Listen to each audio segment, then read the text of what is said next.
সম্পদের মালিক এক বাবা। আচ্ছা বলেন তো, সম্পদ বেশি থাকলে ওই বেটার মানসিকতা নরম না গরম? গরম। আবার অডেল, অডেল বুঝেন, নিজেও জানে না কত টাকা আছে, গরম কম না বেশি। ওই বাবার একটা বাচ্চা, বাচ্চা যেহেতু একটা, বাবার সাথে বাচ্চার সম্পর্কটা স্বাভাবিক হালকা না অনেক গভীর হওয়ার কথা। একটাই তো বাচ্চা, বাচ্চাটা আবার মেয়ে। এখন মেয়ের সাথে বাবার সম্পর্ক ছেলের তুলনায় একটু আরো গভীর থাকে। ঘটনাক্রমের চক্রে মেয়েটা খুবই সুন্দরী। এখন বলেন তো ওই বাবার অবস্থা কি, নরম না গরম? কত গরম, হালকা না অনেক বেশি? কেন? গরমের অনেকগুলো উপকরণ তার মধ্যে জমা হয়েছে। এক, অডেল সম্পদের মালিক। দুই, বাচ্চা একটা। তিন, সেটাও মেয়ে। চার, সেটাও সুন্দর। ওই মেয়ে বিয়ের উপযুক্ত হয়েছে। বিয়ের উপযুক্ত হইলে মেয়েদের প্রস্তাব আসে, এটি স্বাভাবিক। আর এমন মেয়ের প্রস্তাব একটু বেশি আসবে, বিয়ে করলেই তো ধনী, এক বাবার এক মেয়ে। বেকার পোলাপাইন এগুলো তো খোঁজে। তো একজন আসছে প্রস্তাব নিয়ে, তো বাবা তাকে জিজ্ঞেস করেন, আপনি কেঠা? ওই ঢাকায় মনে আছে তো আপনাকে লগের, আপনি কেঠা? আমি পোলার খালু হই। কি হয় ওই বুঝুন তো, আসমানি ওহি না, ওই আর কি। আমি পোলার খালু হই। হায় খোদা, যেই না খালি কইছে খালু হই, এমন খেপা খেপছে বেটা। হই মিয়া, আমার মাইয়া পয়সা গেছে নি, হিমিয়া খালু হয়েছেন প্রস্তাব নিয়া? তো বেটা আবার জিগায়, তো কেঠাইব? পোলার বাপ পাঠান, খালু হয়েছে প্রস্তাব নিয়া। তো বেটা কয়, তো চেতন খেলা কইলি তো হে। বেটা বাইতে গেছে। কোন জায়গায়? বাইতে। এটা ভাষা বাইতে, এটা অশুদ্ধ মনে করে না, এটা আরবি ভাষা। বাইতুল, ঢাকায় বাইতে গেছে, কিন্তু আরবি ভাষা। তো বাইতে গেছে, যাই পোলার বাপরে কয়, বাপরে বাপ যেই গরম, সুবহানাল্লাহ। কয় কত গরম? তা আমি এই বাপের নাম দিছি 440 বাবা। ওই যে 440 লাইন আছে না, ধরা যায় না, ছোঁয়া যায় না, কাছে যাওয়া যায় না। তে পোলা বাইনা আমি মাঝে মধ্যে জিজ্ঞেস করব কোন বাবা, তো আমার সাথে সাথে জোরে সোরে বলতে হবে 440 বাবা। বল কোন বাবা? আমার একটা বাহিনী থাকা লাগবে এই জবাবগুলো দেওয়ার জন্য, তাহলে কথাটা আমি ইজি ভাবে বলতে পারবো ইনশাআল্লাহ। আমার সাপোর্ট লাগবে। এই পোলা বাইন কও তো কোন বাবা? 440 বাবা। স্টেজ থেকেও 2-4 জন কইেন, তা আমি বুঝবো যে হ্যাঁ বুঝতেছে। আবার বলো কোন বাবা? 440 বাবা। বাবারে খালু কয়, ভাই তুমি যাও ভাই, তুমি যাও তোমার পোলার প্রস্তাব লইয়া। যেই গরম, বাপরে বাপ 440। দুদিন পরে পোলার বাপ আইছে, আয়া কইতেছে আমি ওই পোলার বাপ। কও আপনি? এখন পোলার নাম জিগায়, বাপের নাম, বাড়িঘর, বন্ধু বান্ধব, চেহারা কেমন, হাইট কেমন, কালার কেমন, মার নাম, দাদার নাম, সব খবর লইয়া বেটার পছন্দ হয়েছে, এই বেটার এই পোলার কাছে আমার মাইয়া দন যাবে। এখন আপনারাই বলেন, এই বাবা কোন বাবা? এই বাবা তার মেয়েকে যখন বিয়ে দিবে, তো বিদায়ের সময় শাড়িটা যেটা কিনবে, ওই শাড়িটা দামিটা কিনবে না কম দামি? কেন? কারণ বাবার টাকার অভাব নাই, আর খরচের জন্য এই মেয়ে ছাড়া আর জায়গাও নাই। এই জন্য বাবা যা দেয়, শাড়ি কিনে তো বাজারের সেরাটা, গয়না কিনে তো সেরাটা, প্রসাধনী কিনে তো সেরাটা, যা কিনে সব সেরা সেরা জিনিস দিয়া মেয়েকে সাজায়া তারপরে বিদায় দেওয়ার কথা। এমনটাই তো হওয়ার কথা নাকি? কি বলেন আপনারা? দোস্ত, এইটা যদি বুঝেন তো নবী চেনা সহজ হবে ইনশাআল্লাহ। একজন বাবা তার মেয়েকে যতটা ভালোবাসে, আল্লাহ সুবহানাহু ওয়া তাআলা তার প্রিয় হাবিব সাল্লাল্লাহু আলাইহি ওয়াসাল্লামকে তার চেয়ে হাজার কোটি গুণ বেশি ভালোবাসে।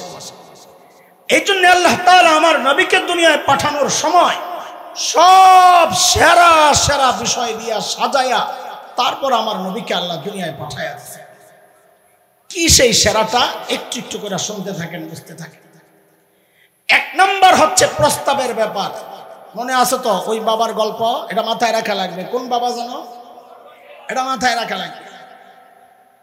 এক নম্বর সেরা হচ্ছে আল্লাহরও সিদ্ধান্ত, আমি আমার নবীকে দুনিয়ায় ফিরিতে পাঠাবো, প্রস্তাব দিয়ে আমার কাছ থেকে নিতে হবে। দুনিয়ার মানুষের স্বভাব হইল ফ্রিতে যে জিনিস পাওয়া যায় সেই জিনিসের মূল্য দিতে চায় না। যে জিনিস অর্জন করা যত কষ্টের, ওই জিনিসের মূল্য মানুষের কাছে তত বেশি। কথা বলেন ঠিক না? হ্যাঁ, আল্লাহর সিদ্ধান্ত আমি আমার নবীকে ফ্রিতে দিব না। তো বলে কেমনি দিবেন? বলে আমার কাছ থেকে চাইয়া নিতে হবে, প্রস্তাব দিয়ে। আমার নবী এত সস্তা না। বলে প্রস্তাব কে দিবে? বলে খালু মালু চলবে না, বাবার দেওয়া লাগবে। ও আগের মনে আসেনি, ওটা মাথায় রেখে। প্রস্তাব কার দেওয়া লাগবে? বলেন কার? খালু মালু। তো আমার নবীর বাবাকে জোরে বলেন, আরো জোরে বলেন। আরে হয়েছে তো, জোরে বলেন না, ডরান কেন? মিল্লাতা আবিকুম ইব্রাহিম হুয়া সাম্মাকুমুল মুসলিমিন।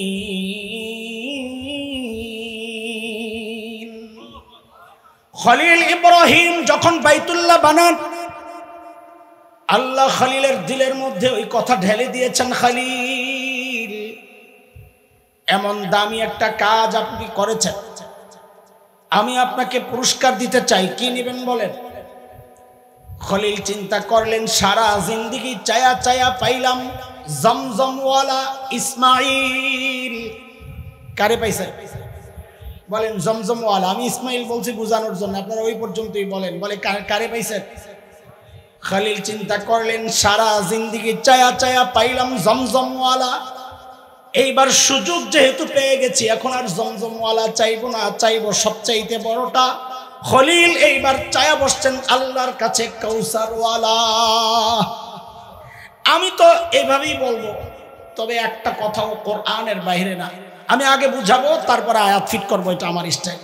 হ্যাঁ, এই যে যা বলছি এতক্ষণ, এটাই আপনি শোনেন। খলিল যখন বাইতুল্লাহ বানাইলেন, হাত উঠাইলেন আল্লাহর কাছে, চাইতেছেন প্রস্তাব। কি দেন? রব্বানা ওয়াবআস ফীহিম রাসূলাম মিনহুম ইয়াতলু আলাইহিম আয়াতিকা ওয়া ইউআল্লিমুহুমুল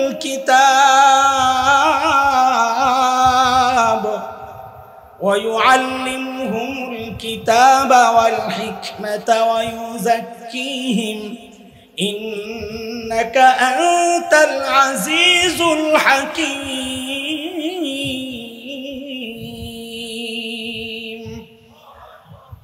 দোয়া করছেন আল্লাহর কাছে খলিল, আল্লাহ বাইতুল্লাহ বানালাম, এখন আবাদ করার জন্য একজন শিক্ষক চাই, রসুল চাই, পাঠায়া দেন। দোয়া করছেন খলিলুল্লাহ। বলেন প্রস্তাব পাঠাইলেন কে? বলেন তাড়াতাড়ি, কথা বলা লাগবে। প্রস্তাব পাঠাইলেন কে? জোরে কোন? পাশে কিন্তু বসা যাবিহুল্লাহ ইসমাঈল। বলে আপনি বুঝলেন কেমনে? কারণ দোয়ার আগে যে আয়াত আছে, আল্লাহ বলেন وَإِذْ يَرْفَعُ إِبْرَاهِيمُ الْقَوَاعِدَ مِنَ الْبَيْتِ وَإِسْمَاعِيلُ। বাপ বেটা মিল্লা বাইতুল্লাহ বানাইছেন, তার মানে বাইতুল্লাহ বানাই দোয়া করছেন, মানে ছেলেও পাশে। তাহলে বলেন প্রস্তাব পাঠাইলেন কে? জোরে কয় না, এত আস্তে করে হবে না। চিল্লেন না, মানুষ আইতেছে, আগের থেকে গলা পরিষ্কার করেন। বলেন তখন তো শিক্ষা দেওয়া লাগবে, তা আগে একটু ক্লিয়ার করে আলেন না। বলেন প্রস্তাব পাঠাইলেন কে? আরো জোরে চিৎকার করে বলেন তো, প্রস্তাব পাঠাইলেন কে? পাশের থেকে ওই প্রস্তাবে সুপারিশ লাগায়া দিছেন, আমিন বইলা যাবিহুল্লাহ। কে কে কে কে কে? আরো জোরে কও, কে? বলেন প্রস্তাব পাঠাইলেন কে? সুপারিশ করলেন কে? যেই অফিসে বসে বসে কারবার চলছে, অফিসের নাম বাইতুল্লাহ, অফিসের নাম কি? প্রস্তাব পাঠাইলেন, সুপারিশ করলেন, অফিসের নাম আল্লাহ ফয়সালা নিয়ে নিছেন। ঠিক আছে, খলিলুল্লাহ প্রস্তাব করেছেন, বাইতুল্লাহ বসে বসে যাবিহুল্লাহ আমিন বলেছেন, আমিও পাঠায়া দিচ্ছি হাবিবুল্লাহ। নবী যান, আপনার বাবা প্রস্তাব দিছে, আপনার চাইতেছে যাওয়ার জন্য, তবে একটু থামেন। কেন? একটু আমি মাহফিলটারে গুছাই লই। মাহফিল একটু এলোমেলো হয়ে গেলে প্রধান বক্তা আসতে দেরি হইতেছে, জ্যামে আটকায় গেছে রোহিতপুরে, এমন সিপাই পড়ছে 2 পাশে থেকে 2 ট্রাক। আহারে, টাইম মতো বক্তা না আসলে আয়োজক কলিজা শুকাইয়া শুটকি হয়ে যায় কলিজাটা। এর মধ্যেই ফোন আসছে, মাওলানা আমার আসতে একটু দেরি হইল। এখন আগের বক্তা বেচারারে বসাইছিল 10টা পর্যন্ত, যে আপনি 10টা পর্যন্ত বয়ান করবেন। ওই বেচারা টাইম দেখে দেখে 10টা পর্যন্ত একটা ফিনিশিং দিয়ে দিস। এখন 10টায় যদি একটা স্লিপ আসে, আরো 10 মিনিট চালায় নেন, যত বড় বক্তা হোক মেজাজটা খারাপ হয়ে যায়। কেন? আমি তো ফিনিশিং দিয়ে দিছি, এখন এই 10 মিনিট চালাইতে হইলে আমার এলোমেলো কিছু কথা বলতে হবে। আর পাবলিক এত ডিজিটাল, তখন বুঝে কথার এখন লাইনে নাই। যেহেতু লাইনে নাই, তো পাবলিকের মধ্যে শ্রেণী হয় 3টা। কয়টা? আরো জোরে কওয়া লাগবো, তো মজা করে শুনতে হবে। তো এটা কি চকলেট খাওয়াইতেছি, চকলেট মনে আসেনি? তো চকলেট তো মজা করে খাইতে হবে, না তো ইঞ্জেকশন সহ্য হইব না। তো মাহফিলের মানুষের শ্রোতাদের শ্রেণী হয় কয়টা? এক শ্রেণী বুড়া মানুষ, আরে মামুল লোক সব আইতে দেরি, বাচ্চা একটু সাইরাই উজস্তানজা কইরাই, এক শ্রেণী। আরেক শ্রেণী চিন্তা করে জাগা ছাড়লে আর পাবো না, বয়াতে চুপচাপ। আরেক শ্রেণী আছে একটু ভালো অভ্যাস আছে, দূরে যাইয়া একটু শয়তানের লেঞ্জরা টানে, আসেনি? এ পোলাপান আবার এটা দিস না, বিড়ি খাওয়া দেখাইছে। সুবহানাল্লাহ, তো করে বড় ডর লাগে আমার। মাছ পোলাপান ভাইরাল বানাইলে বুঝে এবার বিড়ি খাওয়া দেখাইলেন অমক। এর মধ্যে আমার হাতে তো নাই কিচ্ছু, ওই জায়গায় বিড়ি একটা হেরা এডিট করে লাগাইয়া দিব। যেই শয়তান এডি, সুবহানাল্লাহ, আল্লাহ মাফ চাই।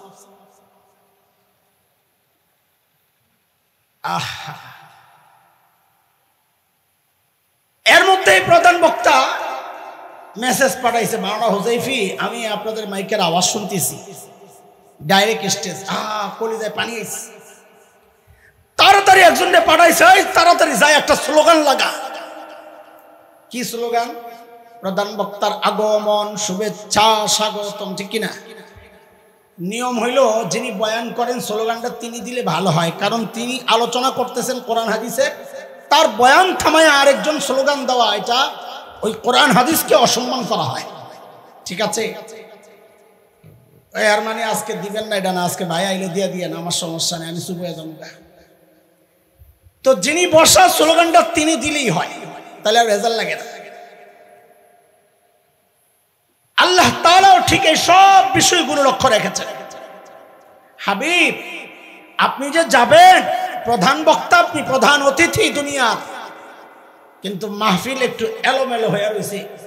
মাহফিলটারে জমানোর জন্য আমি একটা স্লোগান দেওয়া এলি। বলে স্লোগান কে দিবে? বলে আগের বক্তা দিবে। আপনার আগের বক্তা, আগের বক্তা কে? হ্যাঁ, এই মাওলানা কয়ে ফেলছে। আরে বলেন বলেন, আগের বক্তা কে? হযরত ঈসা আলাইহিস সালাতু ওয়াস সালাম।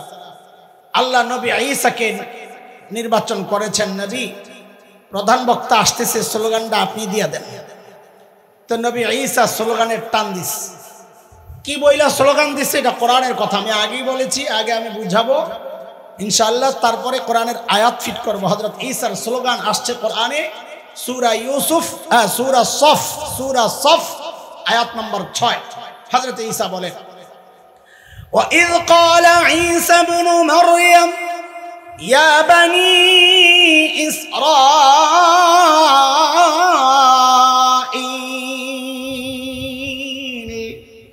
إِنِّي رَسُولُ اللَّهِ إِلَيْكُمْ مُصَدِّقًا لِمَا بَيْنَ يَدَيَّ مِنَ التَّوْرَاةِ مصدقا لما بين يدي من التوراة ومبشرا برسول يأتي من بعد اسمه أحمد। ও বনি ইসরাইল, শুনো শুনো, এতদিন আমি ওয়াজ করছি, এখন প্রধান বক্তার আগমনের সুসংবাদ শোনো, মুবাশশিরাম বিরাসূল ইয়াতি মিন বাদি, যিনি আসছেন আমার পরে, তার নাম হচ্ছে আহমদ। অদস্ত খেয়াল করেন, হযরতে ঈসা আলাইহিস সালামের স্লোগানের বক্তব্যের মূল পয়েন্ট ছিল দুইটা। কয়টা? এখান থেকে বেশি মনোযোগ লাগবে। হযরতে ঈসার বক্তব্যের পয়েন্ট ছিল কয়টা? এক নম্বর ছিল, ও বনি ইসরাইল, ইন্নী রাসূলুল্লাহি ইলাইকুম, আল্লাহ আমাকে তোমাদের রাসূল বানায়া পাঠাইছেন। এটা আমার সাথে সবাই মুখস্থ করেন, কারণ বাংলাদেশের অনেক বড় বড় ফিতনার মূল পয়েন্ট এটা।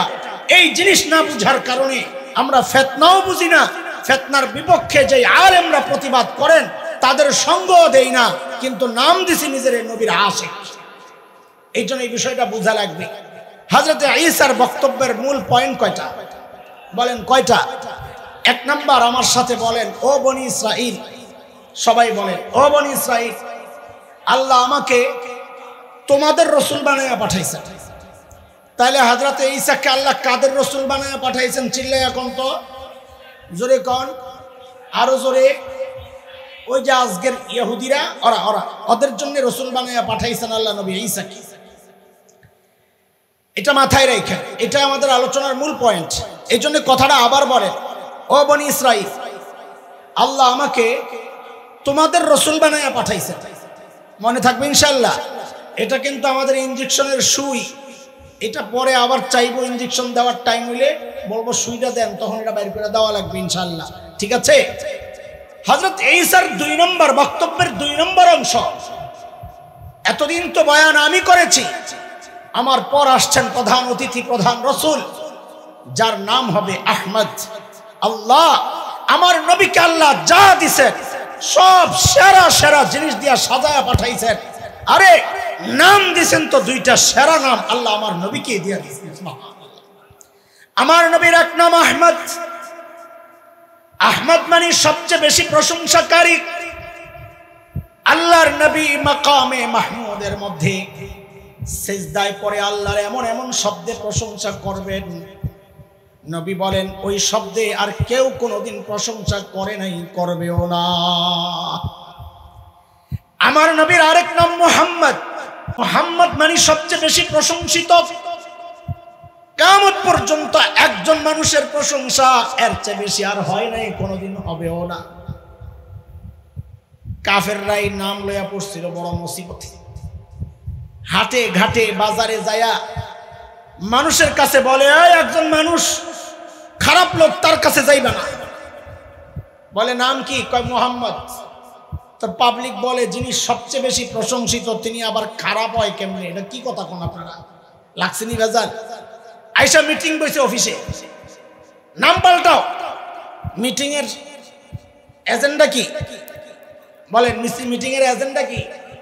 নতুন নাম দাও, এই নাম দিয়ে বদনাম করা যায় না। মানুষ ধরে যিনি সবচেয়ে বেশি প্রশংসিত তার আবার বদনাম কি? আল্লাহ সারাইছে, এই যুগের কোনো পান্ডা ছিল না। এই যুগের মুরগি চোরারা যদি ওই মিটিং এ থাকতো তো কইতো তেতুল হুজুর নাম দিয়া লাও। কথা কয় কি দিত? তো ওই যুগের মুরগি চোরারা একটা নাম বের করছে, সেটা কি? মুজাম্মাম। মুহাম্মদের পরিবর্তে মুজাম্মাম মানে সবচেয়ে বেশি নিন্দিত। নাউজুবিল্লাহ পড়বেন না, আপনাকে কলিজায় লাগে না এটা শব্দটা, আমার তো বলতেই কষ্ট লাগে। সবচেয়ে বেশি নিন্দিত। এখন বাজারে যায়া বলে ওই যে মুজাম্মাম আছে না, তার কাছে যাওয়া যাবে না।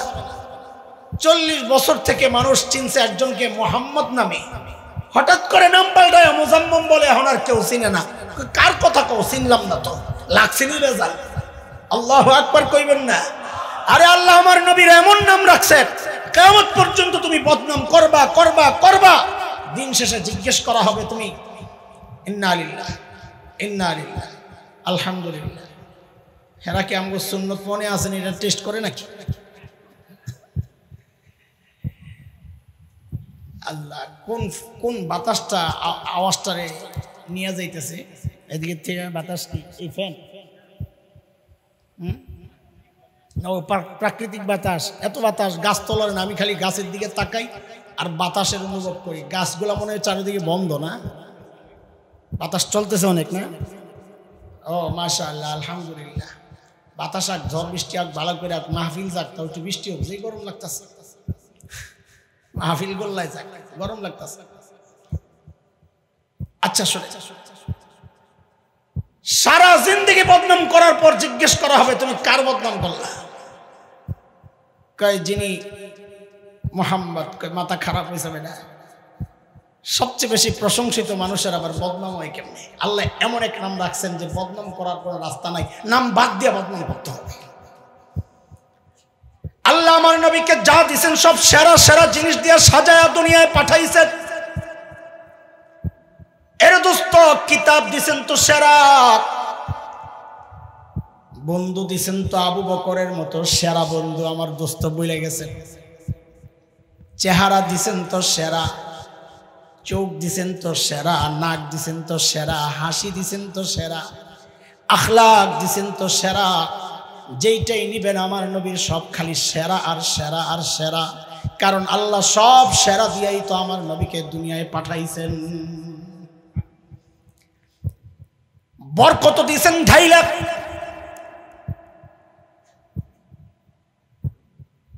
আল্লাহর নবীর মা হযরতে আমেনার কথা, জমজম কুয়ার থেকে যখন যেতেন পানি উঠানোর জন্য নবী আমার আমিনার পেটে, হযরতে আমেনা বলেন জমজম থেকে পানি উঠাইতে গেলে কি দেখতাম জানুনি? ও যুবকরা আগে বলো, কুয়ার পানি নিচে থাকে না হাউজের মতো উপরিটা থাকে? কোথায় কোথায়? জোরে কও কোথায়? হযরতে আমিনা বলেন আমার আদরের দুলাল যখন আমার পেটে, আমি যখন পানি ওঠাতে যেতাম আমি লক্ষ্য করতাম ওই পানিগুলো আস্তে করে উপরের দিকে উঠে যায়, আমি চলে আসলে আবার পানি নিচে চলে যেত। মক্কার মেয়েরা আমাকে বলতো বোন একটু দাঁড়াও না, তুমি থাকতে থাকতে আমরা একটু পানিটা উঠায় আলো, একটু দাঁড়াও না। বরকত আর বরকত। হযরত হালিমাতুস সাদিয়ার বক্তব্য আসছে হাদিসের কিতাবে, তায়েফ থেকে তিনি যখন স্বামী সহ আসেন, মক্কা থেকে একটা বাচ্চা লালন পালনের বিনিময়ে কিছু পয়সা পাবেন, ওই যুগের সিস্টেম ছিল এটা। হযরত হালিমারা গরিব মানুষ, বাহন ছিল দুর্বল, ধরেন এই যুগের পচা গাড়ি একটা। আস্তে আস্তে দেরি হয়ে গেছে, সবাই আগে আগে আইসা মক্কার সব ধনী ঘরের ছেলেদেরকে আগে আগে নিয়ে নিছে, পয়সা বেশি পাবে ধনীর পোলারে নিলে। হযরত হালিমা বলেন মক্কা এসে শুনি কোনো বাচ্চা নাই, সব বাচ্চা আমার সঙ্গীরা আগে আগে নিয়ে নিস, একটা বাচ্চা শুধু বাকি, তাকে আনার জন্য কেউ যায় না। কেন? এতিম বাচ্চা খরচ কে দিবে, এই জন্য কেউ যায় না। হযরত হালিমা বলেন স্বামীকে বললাম খালি হাতে যাওয়ার চেয়ে চলেন ওই এতিম বাচ্চাটারে নিয়ে যাই। আসলে কপাল খুলছে, আসলে কপাল। হযরত হালিমা বলেন আমি যখন বোন আমেনার ঘরে ঢুকি, বাচ্চা শোয়ানো ফ্লোরে, চেহারার দিকে তাকায়া আর তো চোখ ফিরাইতে পারি না। আরে কি সুন্দর আল্লাহ বানাইছেন, চাঁদের টুকরা। দৌড়ে যায় যখন বুকের সাথে জড়ায় নেই, আমি আর ছাড়তে পারি না, যেন বাচ্চাটাই আমারে ধরে রাখছে। স্বামীরে বললাম টাকা পয়সার দরকার নাই, বড় এক সম্পদ পায়া গেছি, চলে। যাওয়ার সময় বাহনে আমি বাচ্চা কোলে, পেছনে আমার স্বামী যখন সামনে যায় বসেন, অমনি বাহনটা ধপাস করে জমিনে বসে পড়ছে। আমার কেমন কেমন জানি লাগলো, কারণ বাহন তো এত দুর্বল না, বাচ্চার ভারে বসে যাবে। এই বাহন দিয়েই তো তায়েফ থেকে আসছি মক্কায়।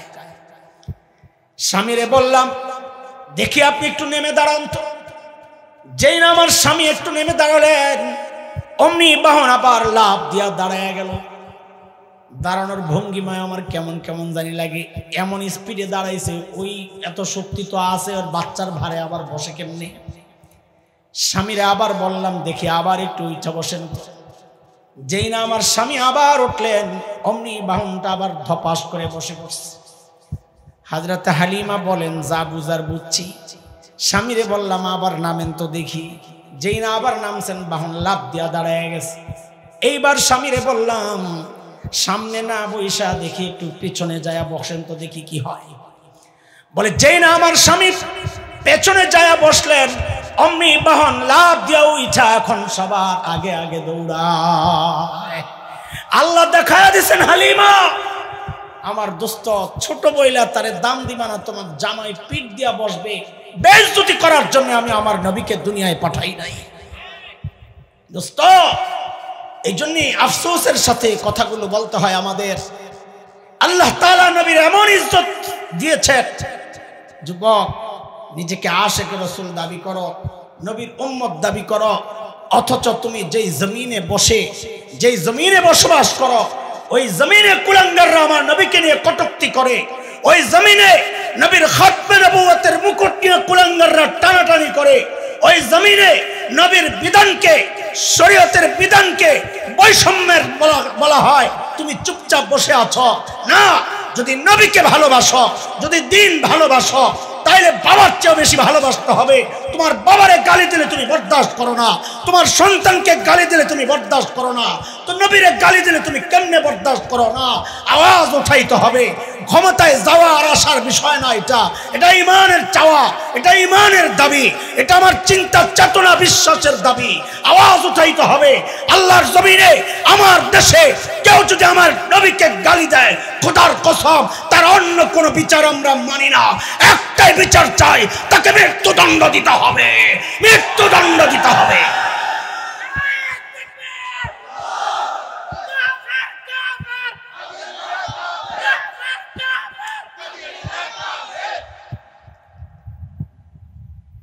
হযরতে হালিমার বাহন এখন সবার আগে আগে দৌড়ায়।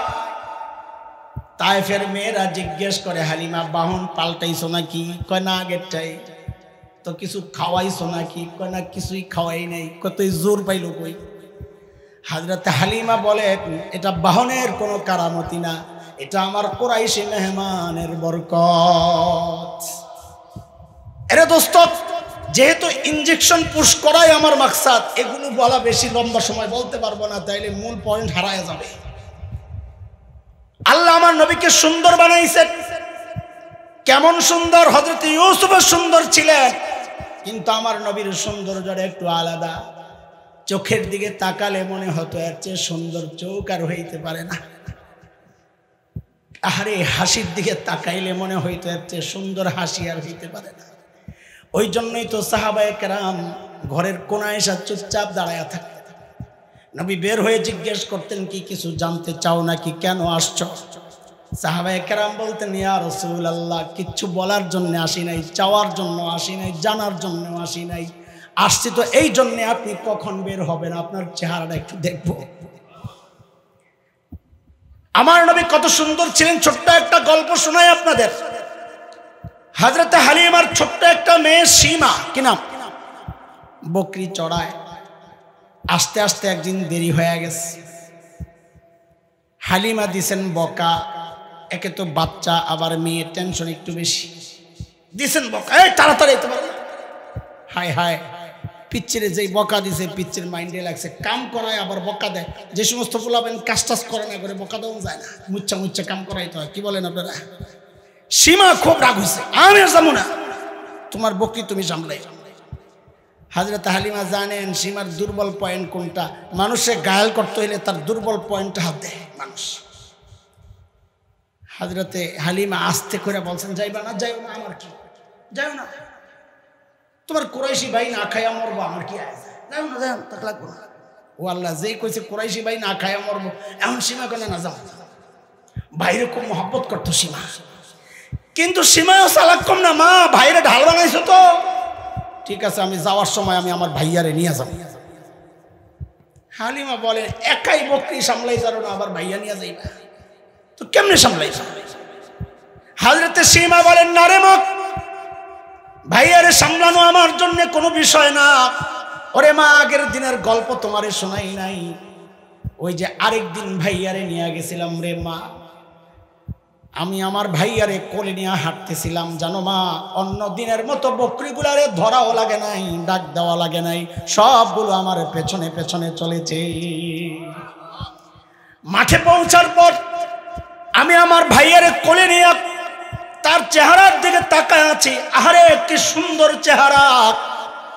মারে কখন যে দিন শেষ হয়ে গেছে আমার কোনো খবর নেই। সূর্য ডুবে ডুবে আলো আধারি। হঠাৎ তাকায়া পেরেশান হয়ে গেছে, ভয় লাগতেছে, উদ্বেগ উৎকণ্ঠা আমাকে পেয়ে বসছে। কেন? আরে না জানি আমার বকরিগুলা হারায় গেছে, কোথাও চলে গেছে। ওরে মা, মাথা ওঠায়া কি দেখছি জানোনি?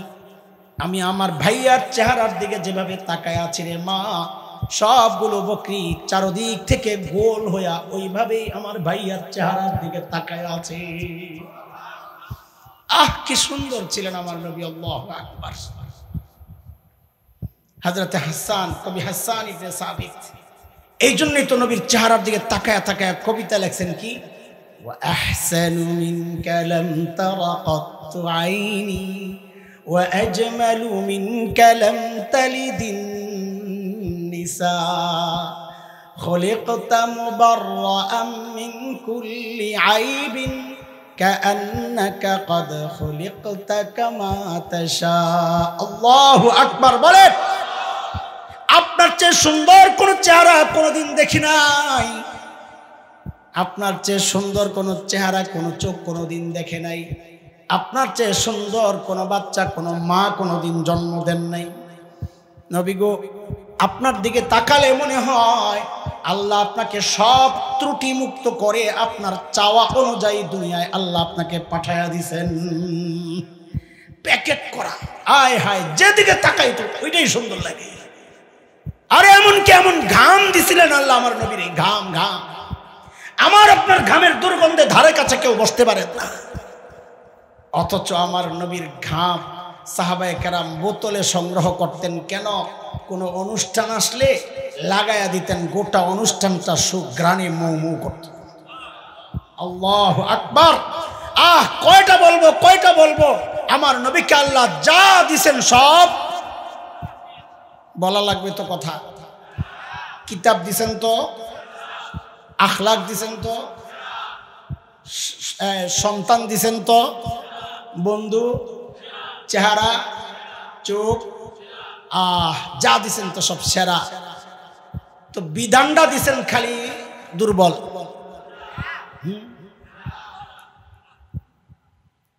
তো এরা কি কয়? এনজিও ওই কর্মীরা, যেদের দায়িত্ব দেওয়া হয়েছে নারী সংস্কার, নারী অধিকার সংস্কার, এই বিষয়ক আইন যেগুলো আছে সংস্কার করার জন্য, এরা কি কয়? ইসলামের আইন বলে নারীর অধিকার বাস্তবায়নে বাধার সৃষ্টি করে। এত আসতে নাউজুবিল্লাহ। আমি তো মনে করছিলাম নাউজুবিল্লাহ কয়া লাভ দিয়ে জুতাটা লইয়া আমি দাঁড়াইয়া যাইবে। আপনাকে ব্যবসা তো ভালো না দেখা যায়। আমি দেখে নিই, মনে হয় উঠলে আমার ডিস্টার্ব হবে। তো বলেন সব দিছেন তো? আরো জোরে চিৎকার করে বলেন সব দিছেন তো? আরে ভাই, আমি আস্তে আস্তে ইনজেকশনে ঢোকার জন্য আপনাকে একটু রেডি করতেছি। সব সারা দিছেন, কিন্তু একটা জায়গায় একটু আপত্তি। এই শুরু হয়ে গেছে ইনজেকশনের পজিশন। কি সেটা? যে হুজুর ওই যে উদাহরণ দিছিলাম ওই বাপের, কোন বাপ জানো? কোন বাপ মনে আছে তো না? ভুলে গেছে? আচ্ছা বলেন তো, ওই বাবা তার মেয়েকে কি এমন কোন ছেলের কাছে বিয়ে দিবে যে ছেলের বাড়ি ঘর নাই? জোরে কন, জোরে কন। আরে আপনি দিবেন না, ওই বাবা তো দূরের কথা, আমি আপনি দেব এমন ছেলের কাছে যার বাড়ি ঘর নাই? কিন্তু এখানেই তো প্রশ্নটা। হুজুর বললেন যে সব সেরা সেরা সেরা সারা, কই এক জায়গায় তো জবাব নাই আপনাদের। বলে কোন জায়গায়? বলে আল্লাহ আমার নবীকে সব সেরা দিলে পাঠানোর ক্ষেত্রে, রাষ্ট্র নির্বাচন করার ক্ষেত্রে, জায়গা নির্বাচন করার ক্ষেত্রে দুনিয়ার সেরা সুন্দর জায়গা কেন নির্বাচন করলেন না? কেন আল্লাহ তাআলা দুনিয়ার সেরা সুন্দর জায়গা সুইজারল্যান্ডে আমার নবীকে কেন পাঠাইলেন না? কেন দুনিয়ার সেরা সুন্দর জায়গা ভূস্বর্গ বলা হয়, দুনিয়ার জান্নাত বলা হয়, কাশ্মীরে কেন পাঠাইলেন না? পাঠাইলেন কোথায়? কোরআনের ভাষায় খলিল ইব্রাহিমের জবানে আসছে পরিচয়টা, ওয়াদিন গায়রি জি যারা। সূরা ইব্রাহিমে ওয়াদিন গায়রি জি যারা, বৃক্ষ লতাহীন জলশূন্য বালুকাময় জায়গা, খাওয়া নাই, পানি নাই, গাছগাছালি নাই, ফল ফসল নাই, হ্যাঁ মরুভূমি, পাথর পাহাড়, এমন একটা অনুর্বর জায়গায় আল্লাহ আমার নবীকে কেন পাঠাইলেন? প্রশ্ন জাগে কি জাগে না? এই প্রশ্ন না জাগলে উত্তর কিচ্ছুই বুঝবেন না। প্রশ্ন জাগে কি জাগে? পাঠানোর কথা ছিল সেরা সুন্দর জায়গায়। কোথায়? মক্কা সুন্দর থাকবো দূরের কথা, আঙ্গ বাংলাদেশের মতো তো না, সেরা এই কথা দূরের কথা। হ্যাঁ গেছেন, দেখছেন না? পাহাড় পাথর মরুভূমি, কি আছে? কিছুই নাই, কিছুই নাই। এখানে কেন আল্লাহ আমার নবীরে পাঠাইলেন? তো শুরুতেই শব্দ একটা বলেন আমার সাথে, তাহলে বুঝতে বুঝাইতে আমার সহজ হবে। আল্লাহ আমার নবীকে দুনিয়ার সেরা সুন্দর জায়গায় না পাঠাইয়া পাঠাইলেন জাজিরাতুল আরবে। কোথায়?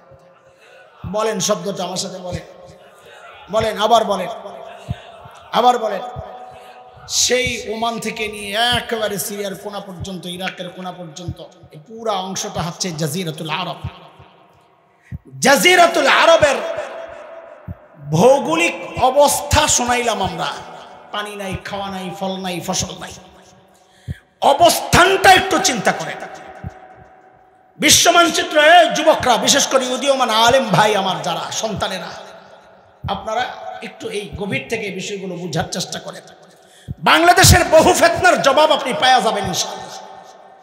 সেটা হচ্ছে জাজিরাতুল আরবের ভৌগোলিক অবস্থানটা কি, কোন জায়গায়? তো তাকাইলে দেখবেন বিশ্ব মানচিত্রে তার 3 পাশে পানি। কয় পাশে? একদিকে লোহিত সাগর, আরব সাগর, ভারত মহাসাগর, আরব সাগর, পারস্য উপসাগর, ওমান উপসাগর, হ্যাঁ এই সব সাগর 3 দিকে ঘেরাও করা। একদিক সিরিয়া, জর্ডান, সিরিয়া না, ইরাক, জর্ডান, এই দিক থেকে জমিনের সাথে একটু সংযুক্ত। তাহলে বলেন তো পানি কয় দিক? বলেন, একটু সূক্ষ্ম বিষয়। আর আরেকটা কথা বলি, চেইন কথা, একটা আরেকটার সাথে লাগানো। একটা মিস করবেন, পরেরটা বোঝা আপনার জন্য কঠিন হবে, আমার জন্য বোঝানোটা কঠিন হবে। চেইন কথা একেবারে দেখবেন একটার সাথে আরেকটা লাগানো।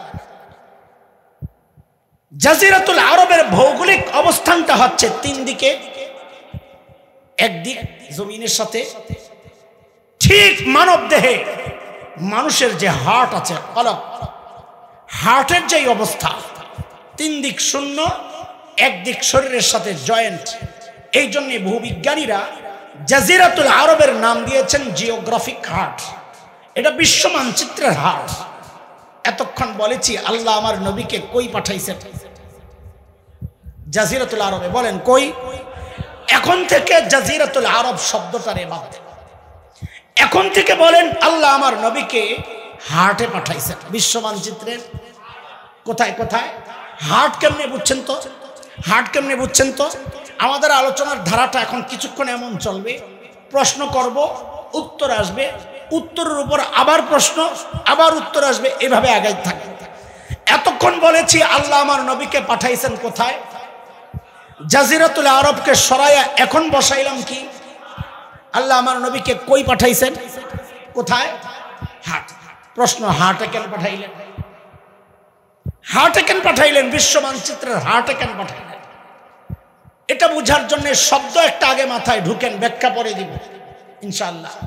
বলেন, আমাদের নবী হচ্ছেন একমাত্র বিশ্ব নবী। আমি আবার জিজ্ঞেস করি, বলেন আমাদের নবী কি? খালি বিশ্ব নবী না, বলেন। হ্যাঁ, একমাত্র না বললে কিন্তু সব গন্ডগোল আবার লেগে যাবে। আমি চাই আপনাকে একদম দিমাগ মিজাজ সব ক্লিয়ার হোক। আমাদের নবী ছিলেন একমাত্র। বলেন আমাদের নবী কি ছিলেন? একমাত্র বিশ্ব নবী কাকে বলে সেই ব্যাখ্যা আমরা পরে আসতেছি ইনশাআল্লাহ। আপাতত মাথায় রাখেন শুধু আমাদের নবী কি ছিলেন, কি ছিলেন। তো এইবার বলেন আমার নবীকে আল্লাহ পাঠাইছেন কোথায়? বলেন কোথায়? হার্টে কেন পাঠাইছেন? এটা বোঝার জন্য আরেকটা কথা বলছি। আমার নবী দুনিয়ায় আসার আগ পর্যন্ত যত দার্শনিক দুনিয়ায় আসছেন, গ্রিক দর্শন, রোমান দর্শন, পারস্য, ইরাকি, ব্যাবিলন, মিশরি, যত প্রাচীন দর্শন ছিল, সমস্ত দার্শনিকের বক্তব্য ছিল মানুষকে নিয়ন্ত্রণ করে তার ব্রেন। কে বলেন? কে? সর্বপ্রথম আমার উম্মি নবী সাল্লাল্লাহু আলাইহি ওয়াসাল্লাম গোটা দুনিয়ার দার্শনিকদের বিরুদ্ধে দাঁড়ায়া ঘোষণা দিলেন, না, মানুষকে তার ব্রেন নিয়ন্ত্রণ করে না, মানুষকে নিয়ন্ত্রণ করে তার হার্ট। কে? নবী ঘোষণা দিলেন, বুখারী মুসলিমের রিওয়ায়াত, নবী ঘোষণা দিলেন, হযরত নুমান ইবনে সাবিত বর্ণনাকারী, আলা ওয়া ইন্না ফিল জাসাদি মুদগাহ ইযা সালাহাত সালাহাল জাসাদু কুল্লুহু ওয়া ইযা ফাসাদাত ফাসাদাল জাসাদু কুল্লুহু আলা ওয়া হিয়াল কলব। এরে আমার উম্মত, মানব দেহের মধ্যে একটা গোশতের টুকরা আছে, ওই গোশতের টুকরাটা যদি ঠিক হয়ে যায় গোটা বডি ঠিক। ওই গোশতের টুকরায় পচন ধরলে গোটা বডি পচে যাবে, মানে হচ্ছে ওইটা নষ্ট হয়ে গেলে আমলের কোনো দাম থাকে না। নবী বলেন ওই গোশতের টুকরাটার নাম হচ্ছে কলব। কি? হার্ট। হার্ট কি? বলেন কি? নবী বললেন হার্ট ঠিক তো বডি ঠিক। বলেন আমার সাথে এতটুকু বলেন, হার্ট ঠিক তো? বলেন হার্ট ঠিক তো? জোরে কোন হার্ট ঠিক তো?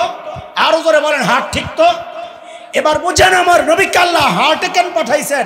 নবী আপনি একমাত্র বিশ্ব নবী, এক সময়ের মধ্যে এই সারা দুনিয়ায় দিন প্রচার করা আপনার জন্য কষ্টসাধ্য হয়ে যাবে। আমি আপনাকে হার্টে পাঠাইলাম দুনিয়ার, আপনি জাজিরাতুল আরব হার্টে মেহনত করেন, হার্ট ঠিক হয়ে গেলে আমি সারা দুনিয়ার বডি ঠিক করে দেব। এর এক চরম বাস্তবতা হচ্ছে আজকে জাজিরাতুল আরবের শাসকদের ঈমান আকীদায়, হার্টের মুসলমানদের ঈমান আকীদায় পচন ধরেছে, ফলাফল সারা দুনিয়ার বডির মুসলমান মাইর খাচ্ছে। আমি চ্যালেঞ্জ করে বলি, এখনো যদি হার্টের মুসলমান ঠিক হয়ে যায়, আরব কান্ট্রিগুলো ঠিক হয়ে যায়, আরে আমেরিকা, ইসরায়েল কেন, সারা দুনিয়া মুসলমানদের পায়ের তলে আসতে বাধ্য। কথা কম। সমস্যাটা কোথায় বুঝতে পারতেছেন? হার্টে। হার্টে কোথায়? কোথায়? কোথায়? আচ্ছা দুটা উদাহরণ শুনি। কেন আল্লাহ আমার নবীকে হার্টে পাঠাইছে? বেশি চিকুন হয়ে যাইতেছে কথা, আমি তো সহজ করার চেষ্টা করতেছি, বেশি কঠিন হয়ে যাইতেছে। আবার কই শুরু থেকে বুঝতেছেন আপনারা? আচ্ছা বুঝছেন, আল্লাহ ভরসা। হার্টে কেন পাঠাইলেন? দুনিয়ার একদম মাঝখানে আমার নবীর আল্লাহ কেন পাঠাইলেন? এটা বলার আগে বারবার মনে রাখবেন, আমার নবী যেন কি একমাত্র বিশ্ব নবী, সারা দুনিয়ার নবী। ব্যাখ্যা পরে আসতেছে। ধরেন এই যে বিশাল আপনাদের জনসমাবেশ, এটা জনসমাবেশ না হইয়া একটা পুকুর, ধরেন একটা পুকুর। পুকুর চিনেন? কি বলেন? পুকুর। আপনি পুকুরের ঠিক মাঝখানে একটা ঢিল ছুঁড়েছেন, তাহলে বলেন তো ঢেউটা চারদিকে ছড়াবে সমান তালে না আগে পড়ে? সমান তালে। কিন্তু যদি ঢিলটা একদিকে ছুঁড়েন তো ঢেউটা একদিকে দ্রুততার সাথে আছড়ে পড়বে, আরেক দিকে যেতে যেতে সময়ও লাগবে, দুর্বলও হয়ে যাবে। কথা ঠিক কিনা? আমার নবী যেন কি একমাত্র বিশ্ব নবী, এই জন্য আল্লাহ সারা দুনিয়ার হার্টে পাঠাইছেন। কেন? যেন হেদায়েতের নূর সারা দুনিয়ায় সমান তালে ছড়ায়া যায়। আচ্ছা একটা গল্প শুনে। হযরতুল্লাহ আল্লামা আব্দুল গফফার রহমতুল্লাহ আলাইহি নাম শুনছেন? এদিকে তাকান, এদিকে তাকান, ওদিকে কি দেন? এই সুন্দর একজন মানুষ আইতেছে, এদিকে তাকাইছে। ভাই আপনি আয়া পড়ে নালে খালি তাকাই, মনে করছে মামুন ভাই লোক, মামুন ভাই এত সুন্দর নিবে না, আরো লম্বা। যদিও সবচেয়ে লম্বু একটা আইতেছে, আইতেছে সবার উপরে দেখা যায় মাথা। সুবহানাল্লাহ। আল্লাহ হযরত আব্দুল গফফার রহমতুল্লাহ আলাইহি একজন বড় মুফাসসির ছিলেন, মনে আসেনি? ওলামারা জানেন। আমাদের মামুন ভাইয়ের আব্বা শেখুল হাদিস রহমতুল্লাহ আলাইহির সাথে থাকতেন, চলতেন। বাংলাদেশ খেলাফত মজলিসের আমিরও ছিলেন। হযরত হাফিজজির সাথে সম্পর্ক ছিল। হযরত বয়ান করতেন খুব সুন্দর, আমাদের মতো তো ভুংবাং ছিল না। কথা বলতেন খুব সাধারণ স্বাভাবিক, কিন্তু খুব দারুণ দারুণ কথা বলতেন। তো হযরত এক বয়ানে এক গল্প শোনাইছেন, আমি ওই গল্পরে কাজে লাগে। আমার কাম হলো খালি সরাইয়া সিটা থাকা মুক্তাগুলোর আইনা জমা করে লাইন দিয়ে দেওয়া। তা হযরত গল্প শোনাইতেছেন কি, ওনারা গেছেন কয়েকজন আলেম ইন্ডিয়ায় এক সফরে। তো সকালবেলা নাস্তা দিছে বড় প্লেটের মধ্যে, গরম ধোয়া উড়া টাটকা শুকনা খিচুড়ি, ধোয়া উঠতেছে। ঠিক মাঝখানে একটু ঘি দিয়ে দিছেন, ঘি কি গরমের তাপে ঘি গলে যায়, ওই আঙ্গুল দিয়া নিয়ে নিয়ে খিচুড়ি দিয়া মাইকা খায়, হেভি টেস্ট। মুখলারা শুরু করছে, বাজ্জায় খাই সোসা। আমারই তো পানি আয় পড়ছে, তোরে কি গো। আচ্ছা, গরমের তাপে ঘি গললে কিসের মতো হয়ে যাবে? তেলের মতো, তেলের মতো, ঠিক না? এটা বুঝার আগে আরেকটা কথা বুঝে, মুসলমান সর্বপ্রথম হিজরত করছে কোন দিকে? আবিসিনিয়া, মক্কা থেকে পশ্চিমে লোহিত সাগর। ওই যে জেদ্দায় গেলে হাজী সাহেবরা যেই সাগর দেখেন, লোহিত সাগর, এর পশ্চিম পার। আজকের দুনিয়ার মানচিত্রে ইথিওপিয়া, ইরিত্রিয়া যেই অঞ্চল, এটা ছিল নবী যুগের হাবশা। তো সর্বপ্রথম মুসলমান হিজরত করছে পশ্চিমে হাবশার দিকে, এরপরে উত্তর দিকে মদিনার দিকে। তো পশ্চিমের যে মাওলানা বসছেন, উনি হঠাৎ করে কাম একটা ঘটাইছে। কি করছে? ঘিয়ের মধ্যে আঙ্গুলটা ঢুকাইয়া নিজের দিকে একটা টান মারে আর বলে, ইসলাম প্রথমে মক্কা থেকে হাবশার দিকে হিজরত করছে। ঘিরে বানাইছে, ইসলাম মাঝখানে টান দিছে, যখন লাইন হইছে, এখন সব ঘি ছুটছে ওনার দিকে। কোন দিকে? পশ্চিম দিকে। উত্তর দিকে যে মাওলানা বসছে, ওদিকে সর্বনাশ, ঘি তো সব হাবশাওয়ালা খাই লইব। উনি আর দেরি না করে তাড়াতাড়ি আঙ্গুলটা ঢুকায়, এরপরে নিজের দিকে একটা টান দেয় আর বলে কি, এরপর ইসলাম মক্কা থেকে মদিনার দিকে হিজরত করছে। কারণ ঘি ছুটছে মদিনার দিকে আর হাবশার দিকে। আব্দুল গাফফার সাহেব কয়, মৌলবী গো, কারবার দেখছো, ঘি তো এরা দুজনে খাই লইব। আমি আর দেরি করলাম না, হাতাড়িরে ভালো করে বইটা ঘিডারে পুরা খিচুড়িতে মাখলাম আর বললাম, এরপর ইসলাম সারা দুনিয়ায় ছড়াইয়া গেছে। খা ভালা করে ঘি। ও দোস্ত, আল্লাহ ইসলামকে সারা দুনিয়ার মাঝখানে পাঠাইছেন বলেই আমি আপনি সময় মতো ঘিয়ের ভাগ পাইছি। আরে কথা বলেন না? এই জন্যই তো আমরা, আমাদের গর্ব এটা, আমরা সাহাবীদের হাত ধরে এই বাংলাদেশে ইসলাম আসছে। যারা নিশ্চিহ্ন করার চিন্তা করে, ওদের এটা জানা থাকা দরকার, এই দেশের ইসলাম কোনো ভাষা ইসলাম না। এই দেশের ইসলাম বহু নিচে পুঁথিত, যার শাখা প্রশাখা আসমান পর্যন্ত বিস্তৃত। কথা বলেন ঠিক কিনা? এই শক্তিশালী ইসলামকে এদেশের, যার গোড়া অনেক গভীরে, যারাই নিশ্চিহ্ন করতে আসবে, যেই সূরত ধৈরাই আসুক, ভারতের তাবেদার ওই সূরত ধৈরা আসুক, আমেরিকার তাবেদার এই সূরত ধৈরা আসুক, এনজিওর সূরত ধৈরা আসুক, আর খ্রিস্টান মিশনারি ওই সূরত ধৈরা আসুক, কাদিয়ানি এই সূরত ধৈরা আসুক, যেই সূরত ধৈরা আসুক, যারা ইসলাম নিশ্চিহ্ন করতে চাইবে, খোদার কসম তারা নিজেরাই নিশ্চিহ্ন হয়ে যাবে ইনশাআল্লাহ, নিশ্চিহ্ন হয়ে যাবে ইনশাআল্লাহ।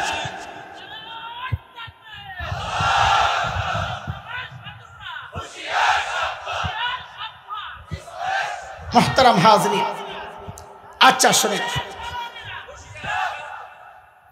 আস্তে আস্তে করলেন যে আছে নাকি দালাল টালাল, এগুলো জোরে জোরে কইতে, ঠিক না? ঠিকটাও জোরে কয় না। পেঁয়াজ দেয় না দেখে কি কষ্ট, এখন সস্তা সস্তা পেঁয়াজ খাওয়ার দরকার কি? আপায় রেসিপি দিয়া গেছে না, পেঁয়াজ ছাড়া তরকারি রান্ধন যায়। আপার রেসিপি ভুলে গেছে। আহারে রমজানে খুব মনে পড়ছে, একজনে দেখছি খুব কইতেছে, আমি খুব মিস করতেছি। কেন? যেই সুন্দর রেসিপি দিয়া গেছে, মিষ্টি কুমড়া দিয়া বেগুনি খাও। রেসিপি কি মজার রেসিপি! সুবহানাল্লাহ, আল্লাহ আল্লাহ আল্লাহ আম করে মিষ্টি কুমড়া বেগুনি খাওয়া থেকে বাঁচাইছে, আলহামদুলিল্লাহ। এই লাইনে আছেন না ছুটে গেছেন? আমি খুব চিন্তায় আছি যে মাঝে মাঝে ছুটটানি যায়, আমার নিজেরই ছুটটা যায়, আবার একেবারে লাইন কথা তো হারায় যায় না।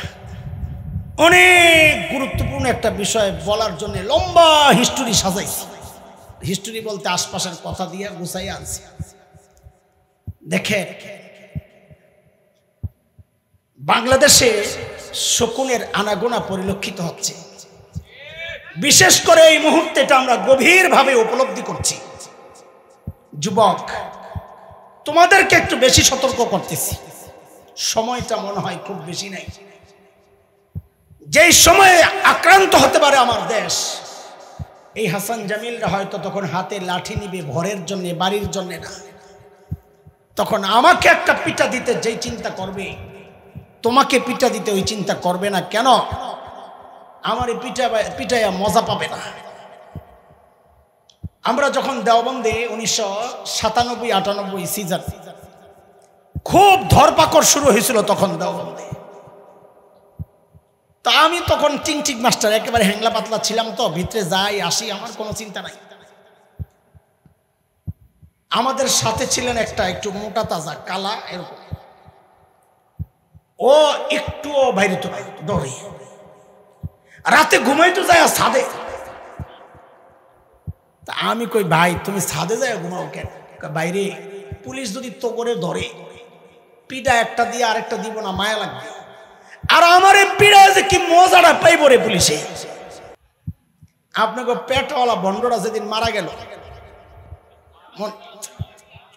আমি দেওয়ানবাগীর নাম বলছি নাকি? আমি দেওয়ানবাগীর নাম বলছিলাম? আপনারা শুনছেন আমি দেওয়ানবাগীর নাম বলছি? তো এরা দেওয়ানবাগীর নাম কি জন্য কয়ে ভেজাল লাগায়? আমি তো বলি নাই দেওয়ানবাগীর নাম। আপনারা শুনছেন নাকি আমি দেওয়ানবাগীর নাম কইছিলাম? কারণ নাম বললে ভেজাল লাগানোর দরকার কি, ঠিক না? বলেন বলেন, এরপরে বলে বাকি আপনি কিছুই বুঝেন না। এক সময় আমি খুব বলতাম, এখন তো বাদ দিছি, বুড়া সুরা হয়ে গেছে, এখন ওই জুয়ানরা কয়। তা আমার এক দোস্ত কয়, এর বিরুদ্ধে যে এত বলো আছে, কিন্তু এক ফেতনা থেকে মুক্ত আছে। কোন ফেতনা থেকে? নিজে পুরা আগা গোড়া নিজেই ফেতনা। হ্যাঁ, আবার কোনটার থেকে মুক্ত? কই যে তোমাকে হাত বাঁধালো গেঞ্জাম, কেউ কয় বুকে হাত দিয়া নামাজ পড়তে হইব, আমরা হানাফিরা বলি নাবি বরাবর নিচে, হ্যার কোনো গেঞ্জাম নাই। আমি কি জন্যে? কয় হ্যাঁ তো লাগরই পায় না। সুবহানাল্লাহ, আমি কবি সে নামাজই পড়ে না, কি আব্বান। যাই হোক, ও যেদিন মারা গেছে সেদিন আমার ওই কথা মনে পড়ছে আমার ভাইয়ের। আমি কই যা যা কবরে যা, ফিরিস্তারা পিডায় যে কি মজাটা পাইব রে তোরে। ও যুবক, সাবধান, সতর্ক, সচেতন তোমাকেই হতে হবে। আমরা বুড়া হয়ে যাব, হয়তো পিটায়া মজা পাবে না, তাই পিটাবে না, ধরে নিয়ে জেলখানায় ফালায় রাখবে। হয়তো আঘাতটা আসবে তোমাদের উপর। এই জন্য নিজের অস্তিত্ব রক্ষার জন্য চোখ কান খোলো, ঘুম থেকে জাগো। শকুন কিন্তু তার পুরাপুরি আনাগোনা শুরু করে দিয়েছে। লাশের গ্রান পাইনি শকুন আসে এখানে। ওদের নিজস্ব মন্তব্য, বক্তব্য, তাদের কৃষ্টি, কালচার, চিন্তা, চেতনা, তাদের দিন প্রতিষ্ঠার গ্রান পাওয়া গেছে, যে জমিন তৈরি হয়ে গেছে। এনজিও কর্মীরা জমিন তৈরি করতেছে। তোমরা প্রস্তুত হও, আসো চারদিক থেকে। সেই এক ভয়াবহ অবস্থা কিন্তু আসছে। তুমি গাজায় যুদ্ধের জন্য প্রস্তুত হচ্ছ, তাই না? আরে তোমার দেশটা যে কদিন পর নিজেই গাজা হবে না তার কোনো গ্যারান্টি নাই। আমরা কিন্তু আশপাশের ওই আনাগোনা দেখে আমাদের ভিতরে কিন্তু ভয় কাজ করা শুরু করেছে। সেই জন্যই কথাগুলো বলছি, কারণ আঘাতটা সবচেয়ে বেশি আসবে তোমাদের উপর। আওয়াজ উঠাইতে হবে, ঘুম থেকে জাগতে হবে, আর ভয় পাওয়ার কোনো দরকার নাই। মুসলমান, অস্ত্রের চিন্তা করো না যে আমাদের তো কোনো অস্ত্র নাই। মুসলমান কোনোদিন অস্ত্রের শক্তির কারণে জয়ী হয় নাই। মুসলমান জয়ী হয়েছে ইমানি শক্তির কারণে। তাকায়া দেখো আফগানিস্তানের দিকে, অস্ত্রের শক্তিতে যদি জয়ী হইতো আমেরিকায় জয়ী হইতো। অথচ আমরা দেখেছি ওই কালিমা ওয়ালারা আমেরিকা নেটুকে কুত্তার মতো পিটায়া বিদায় করেছে। অস্ত্রের শক্তি না, মুসলমান জয়ী হবে ইমানে বলিয়ান হয়ে। আশপাশ থেকে ভেসকে দেয় মাঝে মধ্যে, ঢুকে যাবে ভাব। ভয় পাও না, আহ্বান করো, আসো, সাহস করে ঢুকে যাও, খেলা হবে ইনশাআল্লাহ। ছোটবেলা থেকে যেই জিহাদি চেতনা লালন করছি, প্রয়োগ আর বাস্তবায়নের সুযোগ আমরা তো পাচ্ছি না। যুবক, প্রস্তুত হও নিজের জীবনকে উৎসর্গ করার জন্য। বলো, দাঁড়াও, হাত উঠাও, আল্লাহকে সাক্ষী বানাও। আল্লাহর কসম, আমার জমিন আক্রান্ত হলে একটাকেও ছাড় দেওয়া হবে না, একটাকেও ছাড় দেওয়া হবে না। তাকবীর, আল্লাহু আকবার। ইসলামের শত্রুরা হুঁশিয়ার, সাবধান। ইসলামের শত্রুরা হুঁশিয়ার, সাবধান। তাকবীর, আল্লাহু আকবার। কেন বলছি কথাগুলো শুনেন। কয়েক বছর আগে, 8-10 বছর প্রায়, আমরা গেছি দাওয়াতি কাফেলা নিয়ে উত্তরবঙ্গে। বাংলাদেশের বিশেষ 2টা অঞ্চল, এক উত্তরবঙ্গ, এক পার্বত্য অঞ্চল। আপনাদের অনেকের হয়তো জানা নাই। আমরা মাঠে ময়দানের মানুষ, দায়িত্ব নিয়ে বলছি আপনাদেরকে।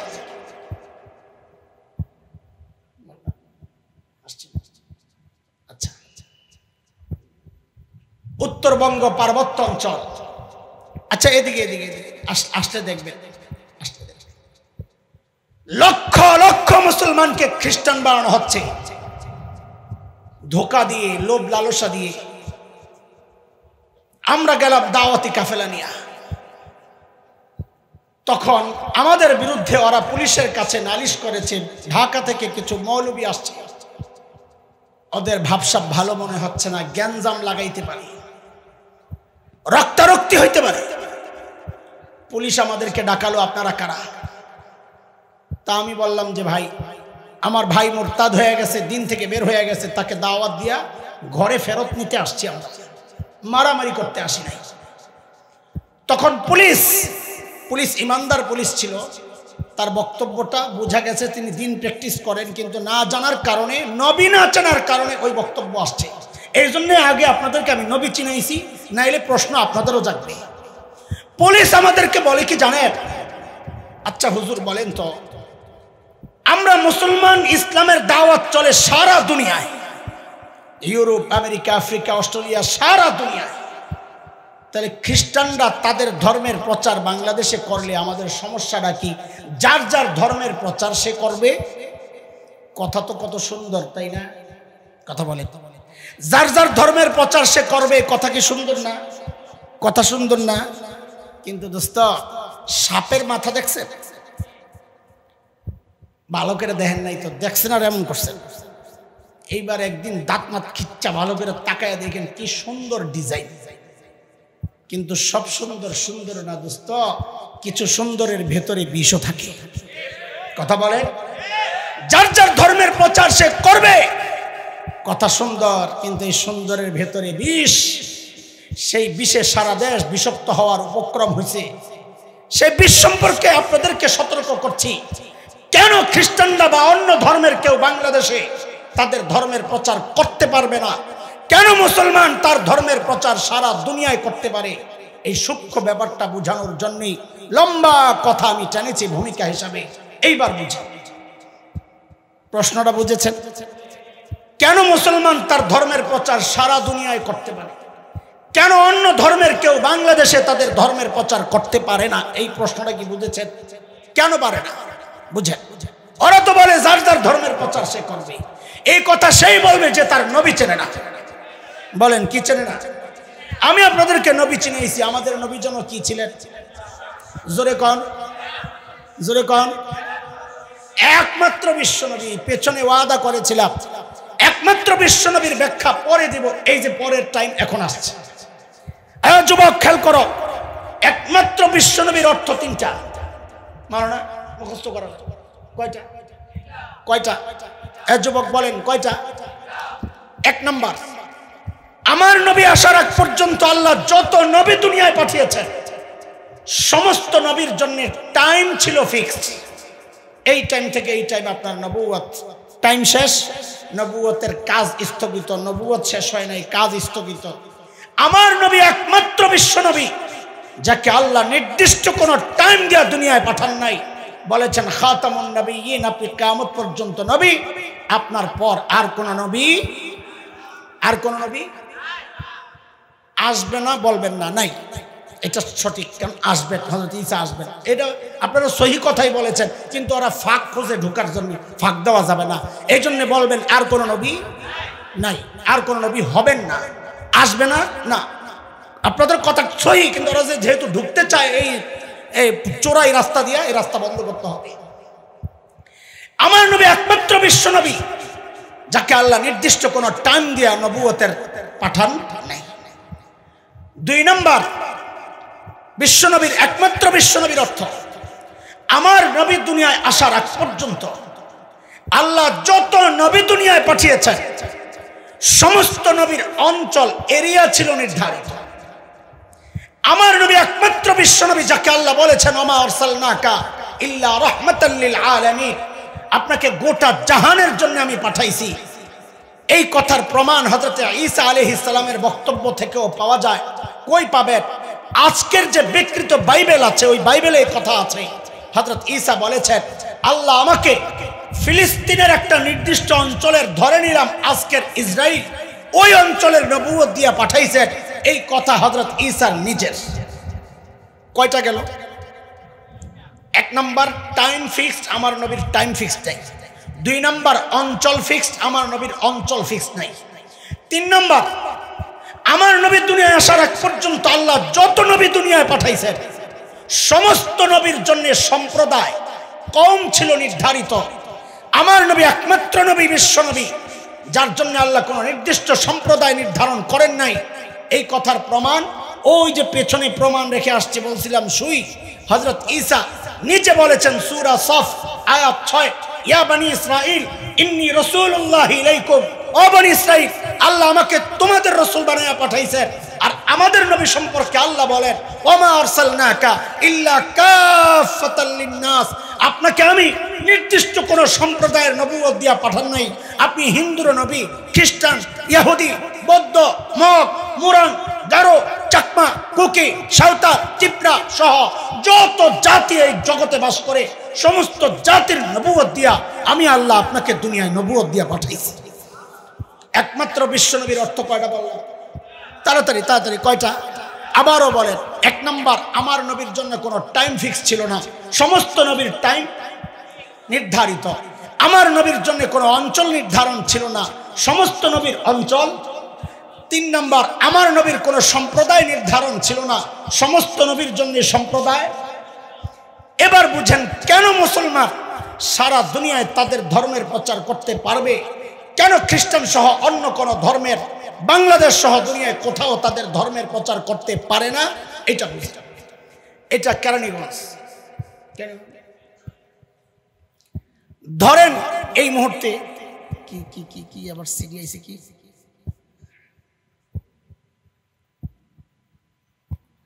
আচ্ছা আচ্ছা, মাশাআল্লাহ মাশাআল্লাহ, আলহামদুলিল্লাহ, হুজুর চলে আসতেছেন না, কাছাকাছি আসছে, মাশাআল্লাহ, আলহামদুলিল্লাহ।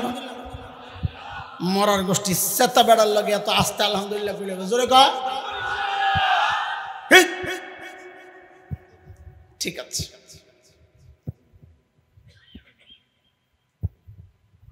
কেরানীগঞ্জের বর্তমান এমপি তো কেউ নাই। ধরেন যিনি ছিলেন, রাতের হোক আর দিনের হোক, জেনে হোক, ছিল তো আসে। আচ্ছা খেয়াল করেন, খেয়াল করেন, কেরানীগঞ্জের মূল জায়গা কোনটা? জিঞ্জিরা।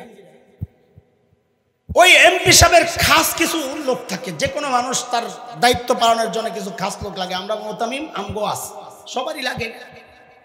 ওই খাস কিছু ছেলে পেলে যাদেরকে দিয়ে উনি মিশন বাস্তবায়ন করে, ওরা হঠাৎ একদিন দেখে কি জিঞ্জিরায় এক বিশাল সাইনবোর্ড লাল অক্ষরে লেখা এমপি সাহেবের কার্যালয়। কি লেখা? কি লেখা? এমপি সাহেবের লোকজন কয় কি রে এরা কারা? এমপি সাহেবের কার্যালয় খুলছে আমরা জানি না। গেস কয় চল তো যাই। যায়া জিজ্ঞেস করতেছে এই ভাই এরা কার অফিস? কয় এমপি সাহেব। তোমরা কারা? এমপির লোক। এই বেটা কোন এমপি? কয় সাদেক হোসেন খোকা। কি কয়? এ বোঝেন কি কয়? লাগাইছে দুইটা পিডা, ইচ্ছা মতন পিডাইছে। আচ্ছা আপনারা কোন তো পিডানো ঠিক আছে নাকি সাদেক হোসেন খোকা যিনি 20 বছর আগে চলে গেছেন এমপি ছিলেন মারাও গেছেন তারা অফিস এসে কেরানীগঞ্জে খোলার মতো পাগলামিটা ঠিক আছে? জোরে কম জোরে কম জোরে কম আরেকবার কর। পিডান ঠিক আছে না? মনে রেখেন পরে আবার পোল্ট্রিমেন্টের নাম কি কইছে সবাই ঠিক আছে না? আপনার কাছে বিচার আইছে কিরে তোরা কিল পিলাইলি কেন পিটাইলি? পিটাইছি 2 অপরাধে। কয় অপরাধ? কথা কর কি 2 অপরাধ? 1 নম্বর অপরাধ হচ্ছে যেই সাদেক হোসেন খোকার অফিস খুলছে ওনার নির্বাচনী আসন এই কেরানীগঞ্জ না, অফিস খুলবি ঢাকা সূত্রাপুর যে আসন ওইটা ঢাকা 8 ওইটা যায় কোতোয়ালি আসন। হাসিনায় হাসছিল যখন খোকার লগে অফিস খুলবি উনি যায় খুলে নেয় সুস্কের 1 নম্বর অপরাধ। আচ্ছা 2 নম্বর অপরাধ বলে যেই সাদেক হোসেন খোকার নির্বাচনী অফিস এটা খুলছে ওরা এমপি, উনি এমপি ছিলেন 20 বছর আগে, অফিস খোলার কথা 20 বছর আগে, এখন কি অফিস? এখন তো থাকবে বর্তমান এমপির অফিস। কয় কারণে পিড়াইছে দোস্ত? এটা খুব ভালো বুঝছেন না? মাশাআল্লাহ। বাংলাদেশে কেন অন্য ধর্মের কেউ তাদের ধর্মের প্রচার করতে পারবে না? বলে অপরাধ 3টা। জোরে কোন, তাড়াতাড়ি কোন। অপরাধ অপরাধ কি? 3 অপরাধ। 1 নম্বর অপরাধ হচ্ছে যেই নবী ঈসাকে তারা ঈসার নবীর ধর্মের প্রচার, যেই নবী ঈসার ধর্মের প্রচার তারা বাংলাদেশে করছে, ওই নবী ঈসার নবুয়তের ডেট এক্সপায়ার হয়ে গেছে 1500 বছর আগে।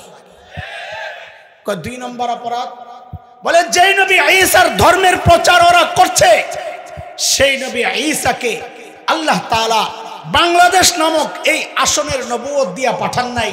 তিনি নিজেই বলছেন আল্লাহ আমাকে ফিলিস্তিনের একটা নির্দিষ্ট অঞ্চলের নবুয়ত দিয়া পাঠাইছেন। ঈসা নবীর ধর্মের অফিস যদি খুলতে হয়, কার্যক্রম যদি চালাইতে হয়, তাইলে যায়া ওই ইহুদিদের কাছে যায়া করো, বাংলাদেশে আসছো কোন কামের জন্য? 3 নম্বর অপরাধ যেই নবী ঈসার ধর্মের প্রচার ওরা বাংলাদেশে করছে, ওই নবী ঈসাকে আল্লাহ মুসলমানদের নবুয়ত দিয়া পাঠান নাই।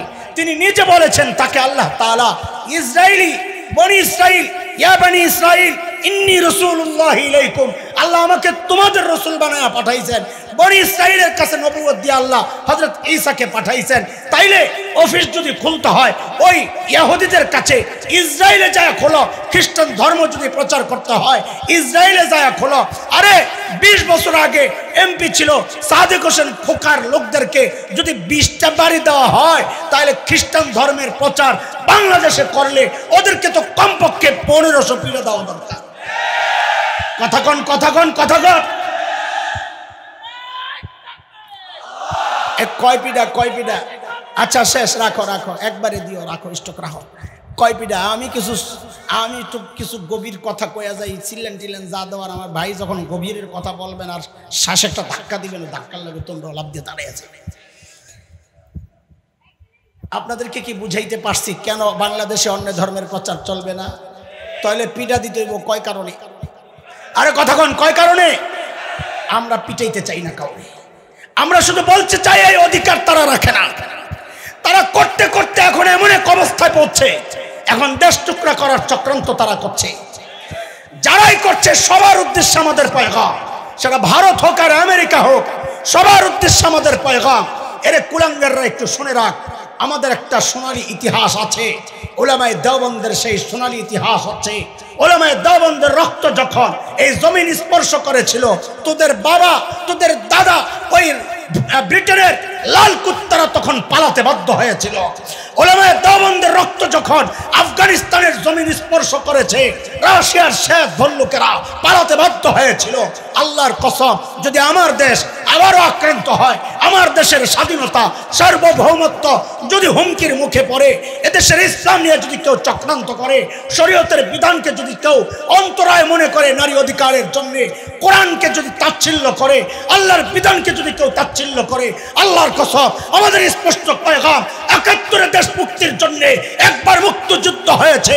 ঈমান রক্ষায়, দ্বীন রক্ষায় যদি আবারও যুদ্ধ করতে হয়, আবার যুদ্ধ হবে ইনশাআল্লাহ, আবার যুদ্ধ হবে ইনশাআল্লাহ। তাকবীর। শত্রুরা হুঁশিয়ার সাবধান, ইসলামের শত্রুরা হুঁশিয়ার সাবধান।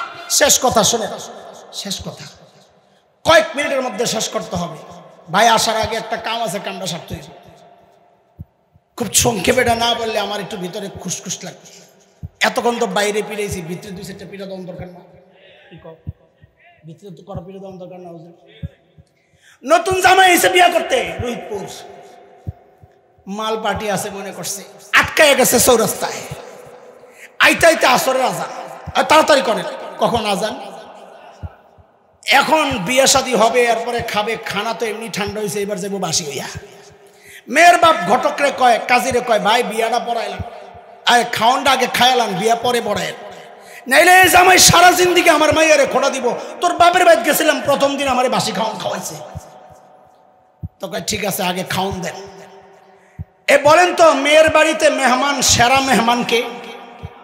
জোরে কর, আরো জোরে। সেরা মেহমানের সামনে দিছে বিশাল ডিশ, আস্তা খাসি, আস্তা মুরগি, নানান কাবাব, এই কাবাব, ওই কাবাব, শিক কাবাব, স্বামী কাবাব, এই আরো কত কাবাব আছে, যা দিয়া সাজাইয়া দিছে। সেরা মেহমানের সামনে সেরা খাবার। জামাই বাবুর মন এদিকে নাই। স্মার্ট জামাই। কোন জামাই? কথা কর। জামাই বাবু তাকায় রয়েছে, প্যান্ডেলের বাহিরে একটা ময়লা রাখার জন্য ঝুড়ি রাখছে, ওইখানে বাচ্চাদের নাকের শ্লেষা মেশা লাগানো আঠালো পোলাও বনিয়া ফেলাইছে, মুরগি খায়া হাড্ডি নিয়ে ফেলাইছে, লেবু চিপ্পা রস খায়া ছিলকা নিয়ে ফেলাইছে। জামাই বাবু তাকায় রয়েছে ওই ময়লার দিকে। কিছুক্ষণ পর লাভ দিয়ে উঠছে, ওইটা যাইয়া ময়লার বালতি ওইটার সামনে যাইয়া বসছে, হাড্ডি একটা বসছে লইয়া ওই ময়লা পোলাও দুগা মুখে দেয়, হাড্ডি একটা চাবানি দেয়, লেবুর ছিলকায় রস নাই দেয়, কামড়, খুব গর্বের সাথে খাইতেছে স্মার্ট জামাই। শ্বশুর আইছে, একটু বাইরে টেরা খাওয়াই, আয়া দেহে জামাইয়ের আসনে জামাই নাই। কিরে জামাই গেল? খুঁজতে খুঁজতে দেখে জামাই ওই জায়গায় বসা। এখন শ্বশুর কি কয়, জামাইয়ের আসন খালি কেন? কুত্তার আসনে জামাই কেন? হাসে আগে কথা কও, ওটা কার আসন? ওই ময়লা কার খাওয়ার কথা? কার কার? এখন শ্বশুর কি কয়, কুত্তার আসনে জামাই কেন? জামাইয়ের আসন বল, আমার সাথে বল, কুত্তার আসনে জামাইয়ের আসন। ঘটকরে ডাক দিছে, মিয়া ভাই দিকে কি আপনার করেন? স্মার্ট জামাই, ভেরি স্মার্ট। তোরে ভেরি ছুটাইতেছি, পিডাই আড্ডি করে লাগবে, আমার টাকা পয়সা সব ফেরত দে, এটা স্মার্ট জামাই। আপনারা কোন এই জামাই স্মার্ট না পাগল? জোরে কর। সবাই না করে আমি বয়ান ছাড়ুন না, কাম হয়েছে। এই জামাই স্মার্ট না পাগল? কেন? সেরা মেহমান, সেরা খাবার বাদ দিয়ে গেছে ময়লা খাইতে, তাহলে এই জামাই স্মার্ট না পাগল? বুঝা গেল এই জায়গায় পাগলের অভাব নাই। কেন? তুমি আল্লাহ তোমার এই দুনিয়ায় পাঠাইছেন খায়রু উম্মাহ বানাইয়া, সেরা মেহমান বানাইয়া, আর তোমার সামনে সেরা নবীর সেরা আদর্শ রাখছে। তোমার এডি ভাল লাগে না, তুমি ময়লাই এসো খাইতে। হিন্দু অমুসলিম মুশরিকদের আদর্শ, কৃষ্টি কালচার, ওদের মতো চুল রাখো, ওদের মতো দাড়ি কাটো, বিবিরা ওদের মতো পোশাক পরো। আল্লাহর কসম তুমিও ঠিক নাই, তুমিও আস্তে একটা পাগল। কথা ঠিক? কথা কন, কথা ঠিক? পাগলামি করবেন না, জামাইয়ের খাওন খাইবেন। জোরে কর। কুত্তার আসন দখল করবেন না, নিজের আসনে বসে থাকবেন। আল্লাহ আমাদেরকে কুত্তা হওয়া থেকে হেফাজত করেন। আল্লাহ আমার নবীর আদর্শ দিয়া জীবন সাজানোর তৌফিক দেন। আল্লাহ আমার দেশের স্বাধীনতা সার্বভৌমত্বের হেফাজত করেন। আমি একটা প্রদর্শনী আছে, এই জন্য ছেড়ে দিলাম। হুজুর আসতে আসতে এই প্রদর্শনীটা হয়ে যাবে, এর মধ্যেই হুজুর চলে আসবেন ইনশাআল্লাহ। সেই পর্যন্ত ওঠাউঠি করে বিশৃঙ্খলা সৃষ্টি করবেন না। আমি পুরস্কার দিব, আমার কিছু দিবা, এই জন্য আমার দিবা না কিছু।